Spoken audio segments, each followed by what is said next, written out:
Thank you, Ryan, for talking to us. Obrigado. Ryan, how long did you work on Facebook, and how did you get the job? Yeah, so I started at Facebook in March of 2018, and I got hired as a bilingual content moderator. So I worked there for just under 2 years. The project ended in February of 2020. So yeah, I started in March of 2018, and I was working on content in Latin America.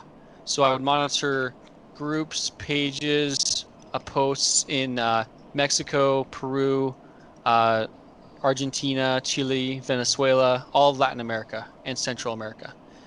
So yeah, I was there for 2 years. What guidance did you receive from your superiors? Yeah. So fr from the very beginning, we had guidance from Facebook. We had They would give us directions on how to action certain content. So we would delete content or leave it on the platform. So for example, in Venezuela, during while I was there, there was a lot of turmoil in Venezuela, and there was an attempt to remove Nicolas Maduro. And so we there was one post I remember in particular that was talking about a revolutionary who was attempting to overthrow Nicolas Maduro, and Facebook told us to delete that post because it was encouraging violence. So Facebook has a role in influences it can influence elections by deciding whether to delete or allow a post. Now, this isn't an internal. These are internal issues, right, that a country should deal with on their own. But Facebook is making a choice and deciding what stays up and what doesn't stay up with regards to elections and revolutions. When did it start to get weird? And did you realize that there was an action to pursue conservative content? hmm Yeah, so from the very beginning, I noticed there was a bias. So during my training in the first month in March of 2018, my trainer was talking about how her hero was Barack Obama. Her hero was President Obama, that Obama was her patronus charm. There was a specific request from Facebook to flag right-wing extremist groups outside the United States. So they told us, hey, keep an eye out, watch for right-wing extremist groups outside of the United States. Um, so those are a few examples, chronologically in that first year that I noticed. Looking at the Mexican presidential election, looking at Venezuela, also hate speech. So in the United States, many people are concerned about immigration, and I believe in Brazil, there's a lot of concern about immigration from Venezuela, and there's many refugees who have fled Venezuela and come to Brazil, which is difficult for any country to assimilate that many people. So on Facebook, if you say keep Venezuelans out of Brazil, that by definition is a violation of the hate speech policy. So that's very interesting because you're not allowed to essentially Brazilians don't have that freedom of speech, that liberdade de expressão, to talk about politics.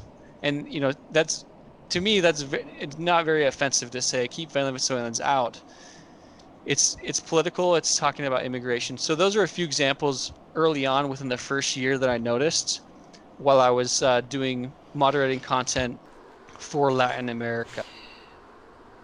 And can you tell us about some cases that you have attended or witnessed? Yeah, so one example that I saw, and this happened in the United States. So in the United States, of course, Trump supporters often wear a red hat, a MAGA hat, MAGA.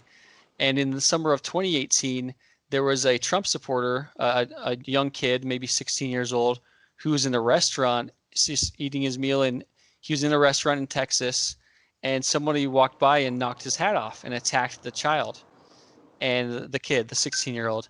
And so Facebook's guidance was to delete this. And it was trending, it was viral, and it was showing a Trump supporter being a victim. Uh, and so, Facebook said to delete this even though it was very, very popular. Now they said to delete it because the adult was cursing, saying at the minor. So that's an example of them deleting something that would have favored Trump. They would have made, helped Trump's campaign because it's showing Trump supporters being victims. So that's one example of bias that I saw. Another example is in Australia, there's a far right senator named Fraser Anning, and he was attacked by a minor. He was at a meeting, and someone walked by. A kid walked up and threw an egg on the back of his head, and then he turned around and slapped the kid a couple of times. So that technically violates our child abuse policy because the senator hit a child more than once. And so even though that was a violation of the policy and that video should have been deleted, Facebook said, hey, we're making a newsworthy exception. That's what they like to say, a newsworthy exception. And who decides if it's newsworthy? They decide. I wrote a letter to, or I had about 20 examples of bias that I'd documented. And I wrote a letter to my congressman and to a few senators here in the United States. And yeah, so I saw various examples of bias. Many of the posts allowed attacks on Donald Trump, and allowed images of violence against Donald Trump. There can be an image of a knife against Trump's throat, and it's allowed on the platform. And you can see similar examples against Bolsonaro. So there's many memes and cartoons that attack Bolsonaro that could show violent imagery. And if it's a cartoon or it's drawn by hand, then it's allowed on the platform. Okay, Steve Wozniak, Apple co-founder along with Steve Jobs, is a staunch critic of Mark Zuckerberg. In interviews, he even warns people to leave Facebook immediately. According to Wozniak, Facebook uses technologies to practice espionage for large corporations and even politicians.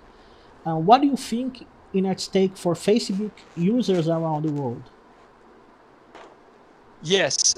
So this is a global. Facebook operates at a global level, and I have seen training decks that educate our content moderators on how to action certain things. So there's a training deck for elections for almost every country in the world. So for Poland, for Spain, many other countries, Brazil, I've seen some training decks for Brazil as well, Peru. So anytime there's any large election that's coming up, Facebook trains their content moderators and prepares them. Now in Poland, there's a yearly march for Independence Day that's very innocent, very patriotic, but according to Facebook, it is a racist event. So they're able to, at their discretion, categorize certain events and activities as racist or inappropriate. In the summer of 2018, I documented the policy, and this is in the video that was released on Thursday. There's a policy that says it's okay to attack straight white males as filth for not supporting LGBT. So yeah, you basically can attack a straight white male and call them names, call them filth if they're not supporting a certain movement. So once again, they give an exception to the policy to favor their viewpoints. Have you received threats since you started to publicizing the actions from within Facebook facilities?